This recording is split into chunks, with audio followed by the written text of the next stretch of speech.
Back to the phone lines. We'll talk to Chris in Wake Forest, North Carolina, listening on the web. Hi, Chris. Hi, Hank. How are you doing? Good, thank you.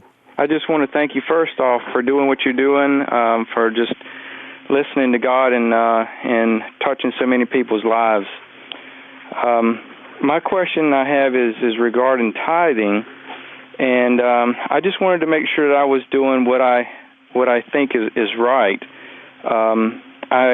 For the last couple of years, I've been tithing at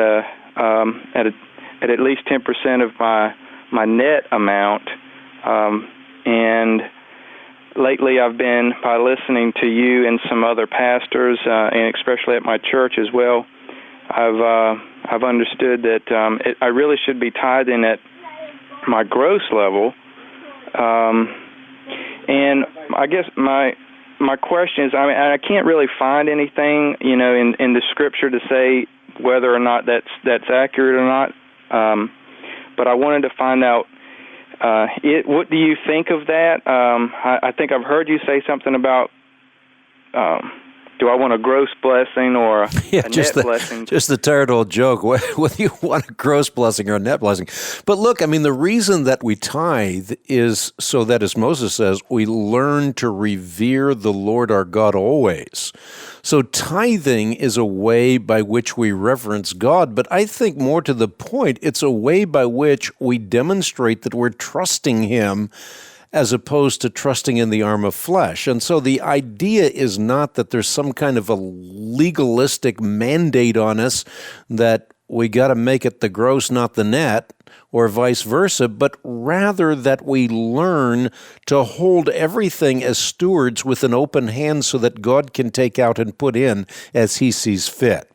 So this revolves not just around our treasure or our money, but also our time and our talent. We want to hold everything that we have as an open hand to God so that He can use it for His glory and for the extension of His kingdom.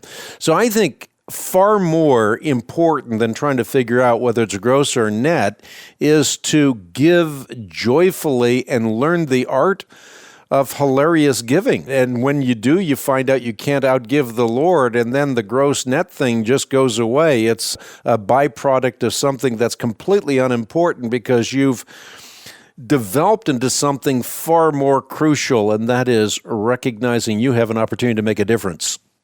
Well, thanks, Hank. And I know you might be coming up against a break, but does it matter whether it all goes to your local church, or can it be? I think the answer to that question is you should give where you're being fed. Just as you make wise investments as someone who is a steward of their resources in other ways, you have to do the same thing with respect to ministry. I think we have to recognize that the church is the God-ordained vehicle through which the gospel is being spread, through which we worship God and through which we experience oneness with others. But there are very significant ministries that augment the work of the local church, and if those ministries are bearing abundant, abiding fruit, then they are worthy of your support. So again, I think the joy of contagious giving is the goal in giving, and you want to give to those churches and ministries that are really making a difference for time and for eternity.